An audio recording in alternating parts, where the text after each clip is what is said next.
Her only regret in life was that she wanted a baby of her own. She had formally applied to the state adoption service, but the fact that she was single counted heavily against her, even though her well-documented trust fund proved that no baby of hers would ever feel the sting of financial want. They told her that with the long waiting list for childless couples, that it was unlikely that they would have a baby available for adoption for her soon. One of the counselors had felt sorry for her and had told her off the record that she might try a private adoption agency.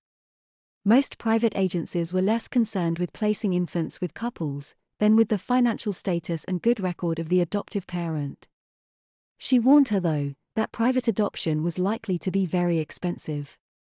Ali had reminded the counselor that she had plenty of money and thanked him for the idea, saying that she'd begin looking into the prospects with a private agency immediately. It didn't take her long to find an agency that agreed to attempt to find a baby for her.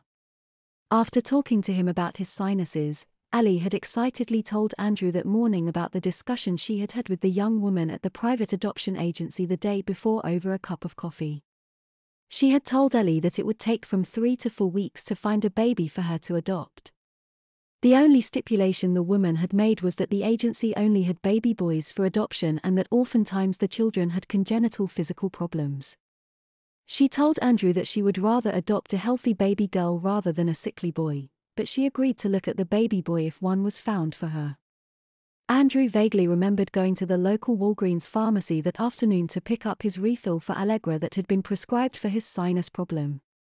From that moment on, his dream memories seemed to have taken over. He could not for the life of him remember what he had really done that day. In the dream, he had been standing by the pharmacy counter waiting for his prescription and had noticed an incredibly attractive blonde-haired woman of about 26 years who was browsing through the diaper aisle opposite the pharmacy. He was captivated by her beauty and was immediately struck by a desire to meet her. He remembered from the dream that he would have liked to strike up a conversation with her, but his sniffles and runny nose caused his courage to fail him and he merely cast surreptitious longing glances at her instead.